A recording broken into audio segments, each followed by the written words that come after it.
Longtime Scottsdale resident Paul Messenger has dedicated his life to preserving the history of what residents have long referred to as the West's most western town. Messenger has written a new book. It's titled Scottsdale Memories. The book includes 50 personal stories about the town he loves. And we welcome Scottsdale's historian emeritus, Paul Messenger. Good to have you here. Thank you here. Glad to be here. Good for you've been around a while. Sounds like you've been around the block a couple of times. Yeah, about 81 years. Yeah. Yeah. Talk about Scottsdale when you first saw it, and just living in that place has changed so much.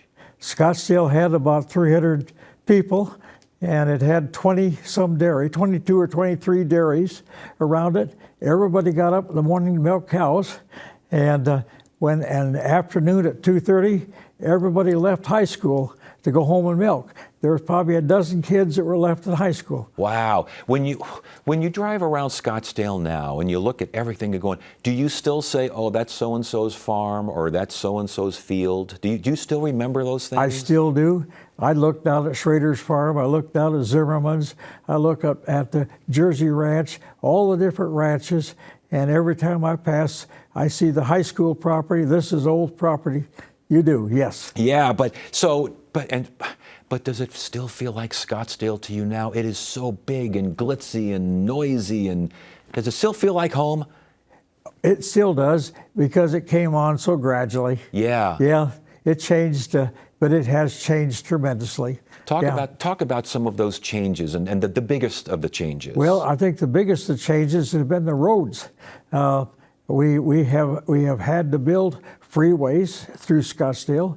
In the old days, why a car passed once in a while. Today, the cars are stacked up, waiting. Yeah. So basically, roads and what I mean, development. I mean, the Parada del Sol, all these things. And spring training. That stuff all attracted people. That's what brought them all out here. That's right. It did, and jobs and health. And I think that the people came. Many of them came for health, and got healthy. My dad was. When we got here in 1942, my dad was supposed to last 2 or 3 years. They said he would likely live. As it was, he lived another 45 years. Holy smokes! He died at night. He going to work. Oh, well, good for him. Well, good for him. Lasted 45 years. I suppose that too. Goodness gracious! But you were involved with a lot of this growth. You were involved with public service, city council member. I mean, Chamber of Commerce. We were active in the community, yes, but I think there were so few of us. All of us were active. Bill Schrader became a mayor. I was on the city council. I spent 5 years developing a college with Scottsdale Community College, and I chaired the committee that did that. And I worked on the airport. There were so few of us that we had to all participate. On the things, and obviously your funeral home, the memorial chapel, these things, anyone who's been around the valley at all in the East Valley knows Messengers. I mean, you've seen it for years and years. But when all of this development happened in the airport and the college and the roads and this stuff, did it ever feel like it was out of control? Like it was what? Like it was out of control. No, I think we were running in opposition to an awful lot of the community. I think that the Army engineers wanted us to put cement-lined ditches down the center of our Indian Bend wash. We wanted to put playing fields. We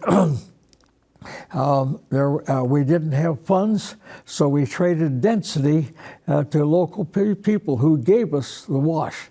Yeah. And my father was on the school board, and they bought 30 school sites in one day, every 2 miles up and down the half-mile roads. They didn't want to see school sites on Scottsdale Road, Indian School, Thomas, McDowell. They wanted to see them on Granite Reef, Roosevelt, Osborne, and the half-mile roads, because they didn't want the kids to have to walk on heavy traffic roads. Boy. And today, our schools are located that way, and we have less school buses than other districts. Isn't that interesting? That's really, because I'm starting to think, I think that elementary school, you're right, that is not on a main drag.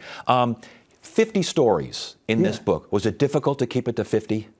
No, it wasn't. Well, I did have to pick 50 stories. I have two books. I've got the stories written for a third book. Wow. Here are the two books right here. Yeah. And book 1 and book 2, and each of them has 50 stories. And I have a book 3 that I have the stories written, but I'm getting the pictures. Yeah. Yeah. When you see the pictures, does it help with the story? Does it help bring back a lot of memories? It does. It does. The pictures do, and in Scottsdale we have had a lot of interesting things have happened. So many of our people have stayed a lifetime. Bill Schrader was the mayor. He was 14 years the president of SRP. Albert Owens, our neighbor up the street on a farm, Albert Owens became a general and was the base commander up in Montana and California.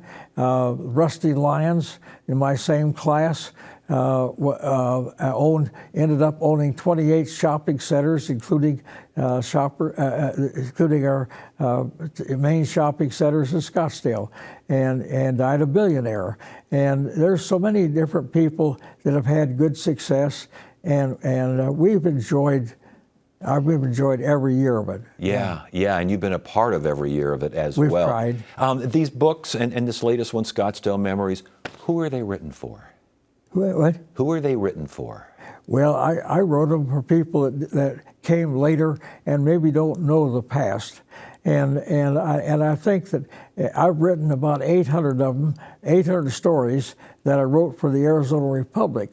And these are mostly a collection of those stories from that time. Yes, I yes. enjoyed it.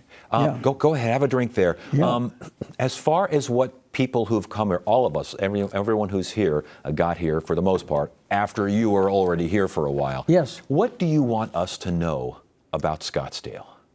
Oh, I think that we've got same good people that we had when we started in the early days, and Winfield Scott and William J. Murphy that dug the canal, and Utley that laid out the original town site, and all of the different people that have worked and added some piece of it. And we're still, and Bill Schrader enlarged the city up to Carefree Highway, and when we brought the college in, we didn't have land for the college, so we worked with the Indian tribes, and they were lucky. They were nice enough to work with us on the land. Today, the Pima, Maricopa, and many of the McDowell Mountain Indians share in using that college, and my grandchildren and others have attended. Well, I got to tell you, it's a pleasure speaking with you. Thank you so much for joining us. Congratulations on all these books and just a wonderful life. And keep it going, will you? Well, I will. All Thank right. you. Good to have you here. You bet.